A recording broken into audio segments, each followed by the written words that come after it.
bonsoir à tous. Le Monde aujourd'hui, ravi de vous retrouver pour cette nouvelle édition de votre journal. On commence tout de suite par les titres. Le chef de la diplomatie américaine, Anthony Blinken, a quitté la République démocratique du Congo pour le Rwanda voisin. Avant son départ, le secrétaire d'État américain s'est entretenu ce mercredi avec le Premier ministre congolais Jean-Michel Sama Lukonde. Au cœur des échanges, l'organisation des élections de 2023. L'heure est à l'attente des résultats des élections générales au Kenya. Le pays attend surtout de savoir qui de l'ancien Premier ministre Raila Odinga ou du vice-président sortant William Ruto succédera au président Uhuru Kenyatta.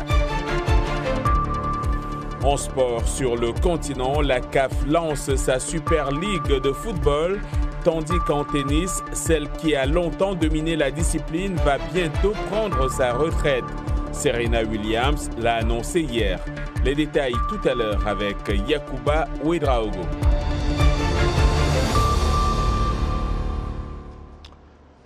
Voilà pour les titres. Les Kenyans sont dans l'attente des résultats des élections générales qui se sont déroulées hier sans heurts malgré quelques incidents mineurs. Ils espèrent surtout savoir qui du vétéran Raila Odinga ou du vice-président sortant William Ruto va succéder au président Uhuru Kenyatta. Récit de Nadit Talani. La commission électorale indépendante kenyane doit publier les résultats au plus tard le 16 août. Ses agents travaillent d'arrache-pied pour dépouiller les millions de bulletins enfermés dans des urnes en plastique. Les électeurs espèrent connaître rapidement l'issue du vote. Nous ne sommes pas impatients, nous sommes très sobres et calmes. Pour la première fois au Kenya, nous vivons une atmosphère politiquement différente. Vous pouvez voir que la situation sécuritaire générale à Uasin Gishu est assez calme. Il n'y a pas de tension, certaines personnes ont ouvert leurs entreprises, donc tout va bien et nous nous attendons au meilleur. La victoire de Raila Odinga. Après le dépouillement manuel dans le bureau de vote, les résultats sont transmis électroniquement à l'échelon de la circonscription pour être compilés, puis au niveau national pour aboutir à un résultat final provisoire. Le pays redoute d'être une nouvelle fois happé dans une saga post-électorale dont il est familier, tous les scrutins ayant été contestés depuis 2002.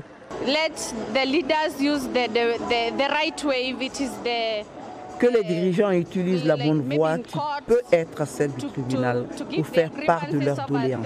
Et nous, en tant que Kenyans, nous devrions rester unis, nous accepter et nous regarder les uns les autres comme des frères et sœurs. Car si nous nous battons, c'est nous qui perdons beaucoup. La présidentielle d'août 2017 avait été invalidée par la justice pour irrégularité, puis reprogrammée, écornant la réputation de la commission électorale, avec en plus des dizaines de morts dans des répressions policières. Les deux favoris pour la présidentielle cette année, Raila Odinga et William Ruto, ont promis durant la campagne qu'ils vont accepter les résultats. Les deux autres candidats en liste ne devraient pas obtenir grand-chose. Si un candidat recueille plus de 50% des voix, il est élu au premier tour. Sinon, les deux candidats arrivés en tête vont s'affronter lors d'un second tour dans les 30 jours suivant les résultats, ce qui serait une première au Kenya. Anthony Blinken a quitté Kinshasa pour le Rwanda après son entretien hier avec le président Félix Tshisekedi. Le chef de la diplomatie américaine a eu une rencontre ce mercredi avec le premier ministre de la RDC.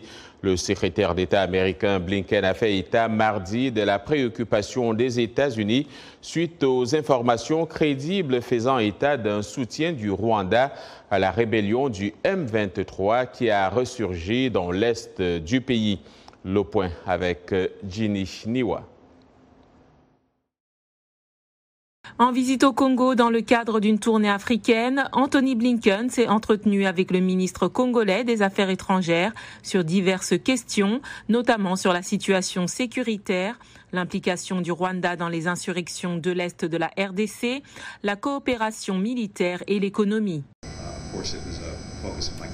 Bien sûr, c'était un point central de ma conversation avec le président aujourd'hui. Ce sera un point central de la discussion avec le président Kagame lorsque nous serons au Rwanda. Nous sommes très préoccupés par les informations crédibles selon lesquelles le Rwanda a soutenu le M23. Nous demandons à toutes les parties de la région de cesser tout soutien ou toute coopération avec le M23 ou tout autre groupe armé non étatique. Cela est l'essentiel pour apporter la paix et la sécurité dans la région.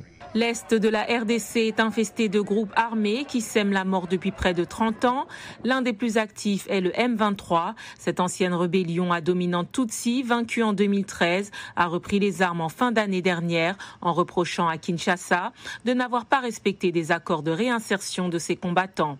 Kinshasa accuse le Rwanda de soutenir le M23, ce que dément Kigali. L'Est de notre pays en proie avec les groupes armés terroristes qui sèment la terreur, déciment nos populations depuis plus de 20 ans.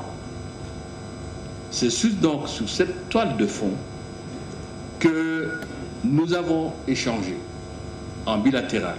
Dans un rapport de 131 pages adressé au Conseil de sécurité de l'ONU, des experts missionnés par cette institution ont fait savoir que les troupes rwandaises étaient intervenues militairement à l'intérieur de la RDC depuis novembre 2021. Tous les pays doivent respecter l'intégrité territoriale de leurs voisins. C'est une position que nous prenons très au sérieux dans le monde entier. Nous en avons consacré un certain temps lorsqu'il s'agit de l'Ukraine. C'est tout aussi important ici. Avant son départ vers le Rwanda, aujourd'hui, le secrétaire d'État a rencontré le Premier ministre Jean-Michel Sama-Lukonde. Les deux hommes ont discuté de l'importance d'organiser des élections comme prévu en 2023. Monsieur Blinken a noté que l'USAID fournira 10 millions de dollars supplémentaires pour promouvoir la transparence lors de ces élections, ce qui portera l'aide financière américaine à la RDC à près de 24 millions de dollars. Restons en RDC pour parler de l'attaque d'une prison dans l'est justement de ce pays. Attaque qui a fait 2 morts parmi les policiers et provoqué l'évasion de plus de 800 détenus. Un assaillant a aussi été tué selon une source pénitentiaire qui a requis l'anonymat sur les 872 personnes détenues dans cette prison. Seules 49 y sont restées.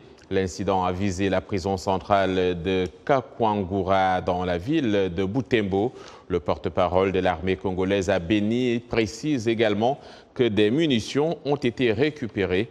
Il met en cause un groupe Maï-Maï non identifié. Le baromètre sécuritaire du Kivu, un organisme qui dispose d'observateurs dans la zone, précise lui que cette attaque serait l'œuvre des ADF. À la veille de la commémoration du 62e anniversaire de l'indépendance de la Côte d'Ivoire, le président Alassane Ouattara avait décidé de gracier l'ex-président Laurent Gbagbo. Mais cette décision est jugée insuffisante par les partisans de ce dernier. Les précisions d'Alain Amanchi à Abidjan. Pour Julien Kouao, cette mesure de grâce n'est pas faite pour arranger Laurent Gbagbo. Cette mesure de grâce compromet les ambitions présidentielles de M. Laurent Gbagbo pour 2025.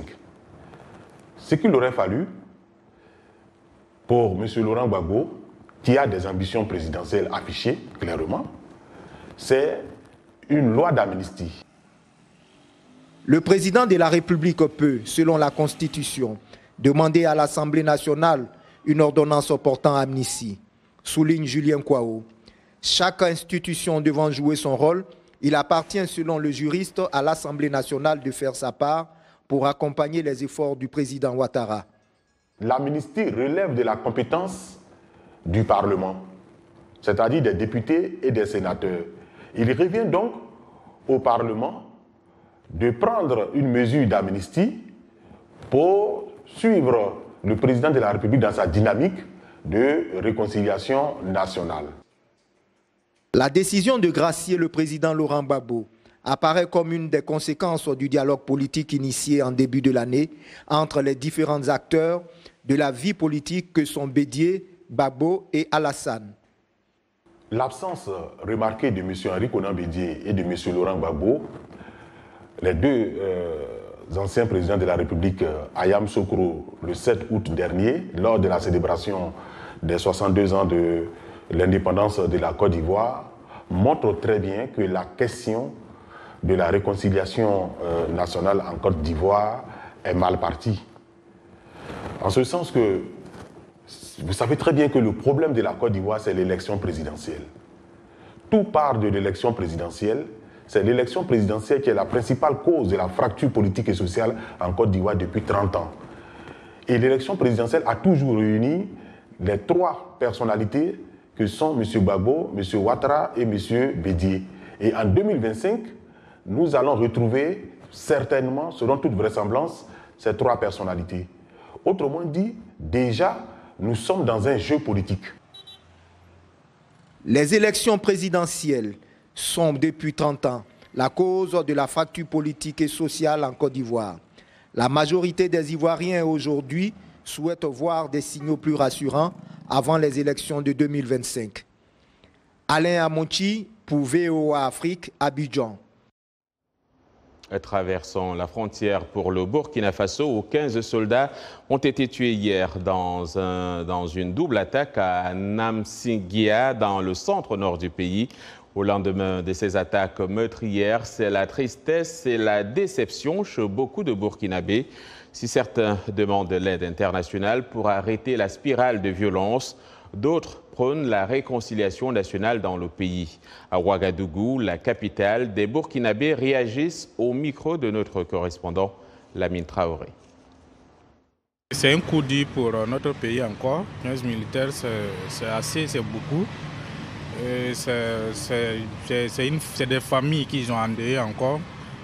Moi, paix à les âmes pour dire que c'est vraiment pas simple. Voilà, donc ce qu'on peut dire, c'est d'inviter vraiment les autorités à mettre vraiment les moyens pour que cela n'arrive plus jamais au Burkina. Surtout que c'est des militaires qui sont au pouvoir. Ils n'ont qu'à gouiller, peut-être chercher les moyens adéquats. Voilà, c'est vrai, on va les pays voisins comme le Mali comme ça. Ils sont en train de payer des hélicos, donc pourquoi pas nous aussi on peut le faire. On croyait le changement, mais jusqu'à présent ça ne va toujours pas. Vraiment, on prie Dieu vraiment qu'il y a un changement. Bon, s'il y a une possibilité aussi de demander les pays étrangers à ce qu'on nous aide pour qu'on quitte de ces problèmes-là, vraiment ça allait nous beaucoup arranger. Puis à l'heure actuelle, quand tu es à Ouaga, tu ne sens pas trop, mais quand tu es hors de Ouaga, vraiment c'est décourageant. C'est beaucoup décourageant. Surtout quand tu croises les déplacés qui promènent pour demander à manger, sincèrement ça fait pitié. Si le président pouvait amener des renforts, plus de sécurité, tout ça là, ça serait bon. Genre au village de Djibo, j'ai un ami même qui est là dans le militaire. Hier il m'a contacté qu'il y a une voiture qui est chaude, qui a pris un missile ou un c'est quoi là. Donc maintenant, si le président pouvait tout voir, sinon c'est pas du tout intéressant quoi. Ah, ça m'inquiète, hein. Même mon frère qui fait beaucoup de voyages, même s'il dit qu'il voyage comme ça, là, voilà, ça m'inquiète trop. Je ne sais même pas quoi lui dire, mais on ne peut rien y faire. Il faut beaucoup de sécurité, renfort, tout. Mais je peux dire que ça c'est Damiba. Damiba n'a qu'à faire tout possible pour voir les militaires qui sont groupés là. Il n'a qu'à s'attendre. S'il n'a qu'à s'attendre maintenant, il peut faire les palabres là. Mais s'il n'a pas entendu, quand il y a à part là, il peut pas, c'est pas les palabres, il peut pas finir. Ce que moi j'ai à dire là, nous au Burkina là, c'est la vérité qui nous manque. Nous on n'a qu'à se dire la vérité. Sans la vérité là, on ne peut pas faire finir cette guerre là. Parce que c'est parce que ici à Ouagadougou, on n'attaque pas à Ouagadougou. Imaginez un jour on attaque à Ouagadougou. Où va ce pays, le Burkina Faso? Des morts, on en parle également au Mali. 42 soldats tués. C'est le nouveau bilan de l'attaque attribuée aux djihadistes et survenue dimanche dans la ville de Tessit, près de la frontière avec le Burkina Faso. Un document officiel publié ce mercredi liste nominativement les militaires décédés. Le précédent bilan faisait état de 17 soldats et 4 civils tués. Et toujours à propos du Mali, ce tweet du colonel Assimi Goïta qui dit avoir eu un entretien téléphonique avec le président russe Vladimir Poutine. Nous avons, dit-il, évoqué l'appui de la Fédération de Russie à la transition politique malienne et j'ai salué la qualité de notre partenariat respectueux de la souveraineté du Mali et des aspirations de sa population, conclut le chef de la transition malienne. Vous regardez Le Monde aujourd'hui en direct de Washington DC sur VOA Afrique. L'information vous revient dans un instant.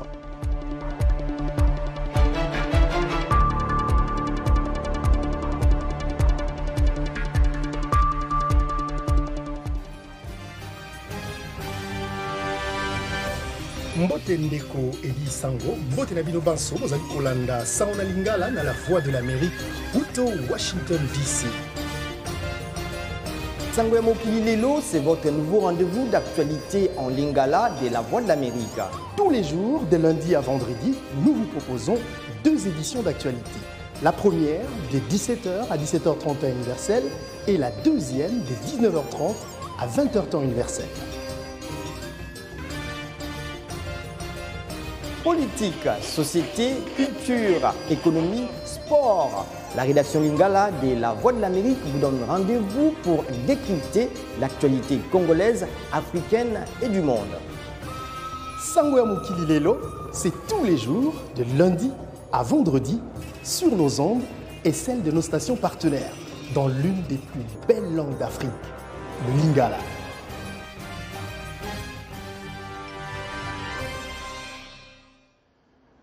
Vous suivez Le Monde aujourd'hui, un programme de VOA Afrique. Merci de nous rejoindre pour cette seconde partie. Nous émettons en direct de Washington, D.C. Comment redonner une seconde vie à vos sneakers? En tout cas, en Tunisie, des jeunes prônent le dressing éco-responsable en rénovant des paires de baskets. Avec de la créativité, des coups de peinture et de la dextérité, ces jeunes donnent ou redonnent une seconde vie à des chaussures ou à des sacs à main. Le résultat est plutôt édifiant. Je vous propose de visiter l'atelier Kenenti dans les faubourgs de Tunis en compagnie de Jean-Roger Billon. C'est à la Goulette, dans la partie orientale de Tunis, que des jeunes sans travail, pétris de talent, ont décidé d'ouvrir l'atelier Kenenti. Leur ambition est de restaurer des chaussures potentiellement à l'article de la mort. En France, il y avait 100 millions de paires de chaussures jetées chaque année. Donc ça, c'est un chiffre énorme pour nous et pour l'écosystème et pour la terre. En Tunisie, c'est presque kiff-kiff, vu la population. Il y avait 3 millions ou 4 millions de chaussures jetées chaque année. Donc nous, on a pensé à donner une valeur ajoutée à ces chaussures-là. Donc les rénover. Ces jeunes restaurent, réparent et donnent de la personnalité à des articles qui, autrement, auraient fini à la poubelle. Ils utilisent donc des matériaux de récupération et leur appliquent la magie des doigts. Pour la première raison, que pour financer mes études, mis à part ça, c'est très... ça me plaît de faire quelque chose dans le domaine et tout. Et tu sais que c'est nouveau en Tunisie. Donc nous sommes le premier groupe qui fait la rénovation du système en Tunisie. Donc je suis fier. La foi de ces jeunes dans le design a fait des émules. D'autres jeunes venus d'Afrique subsaharienne se sont joints à eux. Et restaurer une panoplie de vieux articles est devenu leur apanage. C'était vraiment dur au début quand je suis venu laisser ma mère, mes frères et sœurs, ma famille, tout ça. Je devais quand même devenir homme aussi loin de ma famille, savoir comment les choses se passent, ne pas toujours attendre qu'on les donne. La clientèle n'a pas tardé à manifester de l'intérêt pour l'atelier Kenenti. Cette cliente, Rada Gabsi, trouve son compte dans la reconversion des vieux ouvrages. Je suis venue récupérer un sac que j'ai mis pour la rénovation, donc celui-là. Donc la couleur était devenue vraiment pâle, c'était importable. Et pour certains sacs quand même qui coûtent assez cher, on préfère leur donner une deuxième vie. Il n'y a pas de saut métier, dit l'adage. Chérif Zaroui, cofondateur de Kenenti et ses amis, en ont fait leur credo. Dans cet atelier, artistes diplômés ou simplement passionnés exercent leur talent en produisant du neuf à partir du vieux et l'expérience est sublime. qui dit sneaker peut aussi dire sport. Yacouba Ouedraogo est là pour sa rubrique hebdomadaire. Yacouba, bonsoir. La CAF lance sa Super League. Bonsoir John, bonsoir à tous. Effectivement, le lancement de cette compétition continentale a eu lieu ce mercredi à Arusha en Tanzanie en présence des présidents de la FIFA, Gianni Infantino, et de la CAF, Patrice Motsepe. Cette Super Ligue africaine qui devrait commencer en août 2023 est dotée d'un budget de 100 millions de dollars et d'après un communiqué de la CAF, une partie importante de l'argent sera réinvestie dans le football africain et une autre partie du processus consiste à donner 1 million de dollars chaque année à chacune des 54 associations membres de la CAF en tant que contribution au développement du football et de la jeunesse. La Super Ligue africaine est l'un des développements les plus excitants de l'histoire du football africain. L'objectif en termes de ce que nous essayons d'atteindre est très clair. Le principal est de s'assurer que le football africain, il s'agit du football en club, est de classe mondiale, qu'il rivalise avec les meilleurs du monde.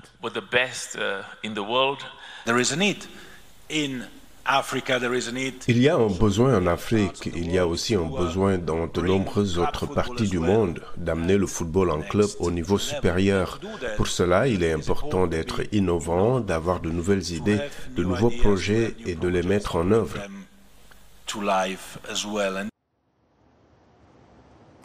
En football, toujours le match d'ouverture officielle de la Coupe du Monde 2022 entre le Qatar, pays hôte, et l'Équateur est avancé d'un jour et aura lieu le 20 novembre. C'est ce qu'indiquent des sources proches du tournoi, précisant que la FIFA et les organisateurs qataris ont accepté ce changement. Ces sources ont expliqué que ce match d'ouverture était initialement prévu le 21 novembre au soir et aurait donc eu lieu après celui prévu en journée entre le Sénégal et les Pays-Bas. La décision, qui doit encore être entérinée par le bureau du Conseil de la FIFA, permettra de revenir à la tradition selon laquelle le premier match est disputé par le pays hôte. Et dans le cadre de ce changement, eh bien, le match Pays-Bas-Sénégal serait déplacé de quelques heures. Changeons de discipline. La tenniswoman l'a dit hier, son compte à rebours a commencé après tant d'années marquées par de nombreux succès, mais aussi quelques échecs. Serena Williams prend sa retraite du tennis après l'US Open. La mégastar américaine l'a annoncé hier à Toronto où elle participe au tournoi de WTA 1000. Suivez. Elle nous a habitués à des victoires fracassantes, mais cette fois-ci, c'est plutôt une nouvelle retentissante qu'elle a annoncée. Serena Williams va bientôt évoluer loin du tennis. Tout est parti d'un échange entre la joueuse de tennis et un journaliste lors de la conférence de presse à l'Open de Toronto où elle a remporté un match en simple, son deuxième dans cette catégorie depuis son retour à l'action à Wimbledon en juillet, après une absence d'1 an. À la question de savoir d'où Serena Williams tire sa force pour poursuivre, malgré les difficultés, l'Américaine avance ceci. Je ne sais pas, je suppose qu'il y a juste une lumière. Que représente la lumière? Je ne sais pas comment est-ce que c'est, je ne sais pas, je me rapproche de la lumière. Donc c'est comme cela que ça a été ces derniers temps. Ce fut tout pour moi, j'ai hâte d'arriver à cette lumière. Je sais que vous plaisantez. Je ne plaisante pas. D'accord. Alors, expliquez-moi ce que c'est que la lumière pour vous. La liberté, oui, j'adore jouer. C'est incroyable, mais je ne peux pas faire ça pour toujours. Donc c'est juste, parfois, tu veux faire de ton mieux pour profiter des moments et faire du mieux que tu peux. Plus tard, la joueuse de 40 ans, détentrice de 23 titres en Grand Chelem, a confirmé qu'elle prévoit se retirer du sport qu'elle a dominé après l'US Open.